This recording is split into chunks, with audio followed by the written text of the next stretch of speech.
اس شخص پر زیادتی کرے گا جو فجر پڑھتا ہے تو وہ دراصل اس ذمے میں خیانت کر رہا ہے جس کو اللہ نے اپنے ذمے لیا ہے، اور پھر قیامت کے دن اللہ تعالیٰ ایسے شخص کو پکڑے گا.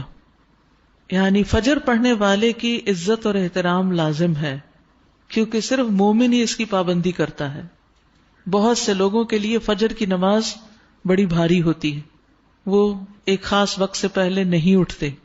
کچھ لوگوں کی اکثر ہی قضا ہو جاتی، وہ چونکہ دیر سے سوتے ہیں تو صبح اٹھ نہیں پاتے، تو ان کی حفاظت اللہ کے ذمے پہ نہیں ہے.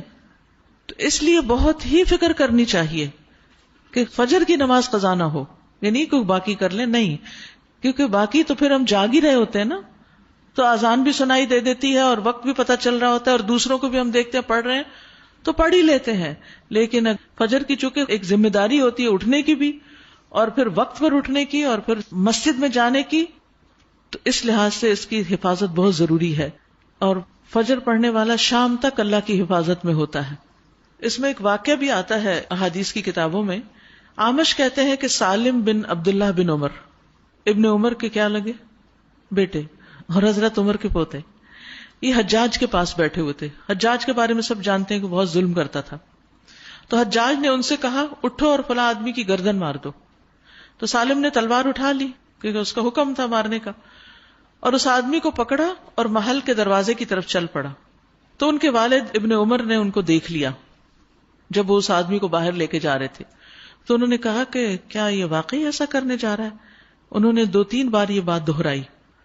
پھر باہر لا کر سالم نے اس سے پوچھا کیا تم نے فجر کی نماز پڑھی ہے؟ یعنی جس کو مارنے کا حکم تھا، کہا تم نے فجر کی نماز پڑھی ہے؟ اس نے کہا ہاں. سالم نے کہا پھر تم جس راستے سے جانا چاہتے ہو چلے جاؤ. اور وہ واپس آئے اور تلوار پھینک دی. حجاج نے ان سے پوچھا کیا تم نے اس کی گردن اڑا دی؟ انہوں نے جواب دیا نہیں. حجاج نے پوچھا کیوں؟ سالم نے جواب دیا میں نے اپنے والد کو یہ کہتے ہوئے سنا ہے کہ رسول اللہ صلی اللہ علیہ وسلم نے فرمایا جس نے فجر کی نماز ادا کی وہ اللہ کی حفاظت میں ہے یہاں تک کہ شام ہو جائے. تو ان کے والد نے ان سے کہا کہ سمجھدار رہو، میں نے تمہارا نام اسی لیے سالم رکھا کہ تم سلامت رہو، یعنی اللہ کے ذمے کے اندر خیانت نہ کرو. تو بہرحال اس سے یہ پتہ چلتا ہے کہ انسان سے بڑے بڑے حادثے، بڑی بڑی مصیبتیں ٹل جاتی ہیں جب وہ فجر کی نماز کی حفاظت کرتا ہے. اب تو الحمدللہ ہر شخص کے موبائل پر الارم ہوتا ہے اور موبائل ہر شخص کے سرہانے ہوتا ہے، تو کوئی بھی یہ نہیں کہہ سکتا کہ میں صبح نہیں اٹھ پایا. 1 نہیں 2 3 الارم لگا لیں، 5 منٹ کے وقفے پہ رکھ لیں اس کو، کیونکہ جو شخص یہ 2 نمازیں پڑھے گا، بخاری میں آتا ہے وہ جنت میں داخل ہوگا. ایک اور روایت میں آتا ہے وہ آدمی ہرگز دوزخ میں نہیں جائے گا جس نے سورج نکلنے سے پہلے اور سورج کے غروب ہونے سے پہلے نماز پڑھی، یعنی فجر اور عصر کی. اور پھر آپ نے فرمایا ان نمازوں میں سستی نہ کرو اگر تم اللہ کا دیدار کرنا چاہتے ہو، اس طرح کہ جیسے تم 14ویں کے چاند کو دیکھتے ہو اور تمہیں کوئی دھکم پیل کا بھی واسطہ نہیں پڑے گا. یعنی جو ان نمازوں کی حفاظت کرتا ہے وہ اللہ کے دیدار کے قابل ہوگا.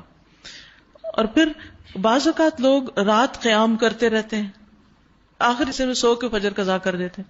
کیا ہے تہجد کے لیے اٹھے تھے، وہ آنکھ نہیں پھر کھلی فجر کے لیے. تو یہ نہیں ہونا چاہیے. عمر رضی اللہ عنہ کہتے ہیں میں صبح کی نماز با جماعت پڑھوں یہ مجھے اس سے زیادہ محبوب ہے کہ میں ساری رات قیام کروں.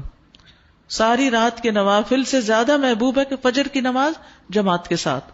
ہاں منافق پر فجر کی نماز بھاری ہوتی ہے، تو منافقت سے نکلنے کے لیے، نفاق سے نکلنے کے لیے اس نماز کی پابندی ضروری ہے. ابی بن کعب کہتے ہیں ایک روز رسول اللہ صلی اللہ علیہ وسلم نے ہمیں صبح کی نماز پڑھائی. اس کے بعد فرمایا کیا فلاں حاضر ہے؟ لوگوں نے کہا نہیں. آپ نے پوچھا کیا فلاں آیا ہے؟ لوگوں نے کہا نہیں. آپ نے فرمایا بلا شبہ یہ 2 نمازیں منافقوں پر سب سے بھاری ہیں، سب نمازوں سے زیادہ بھاری، یعنی فجر اور عشاء.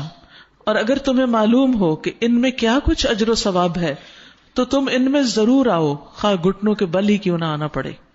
تو اس لیے خود بھی اور اپنے گھر والوں کو بھی، اپنے بچوں کو بھی اس کا پابند کریں تاکہ وہ اللہ کی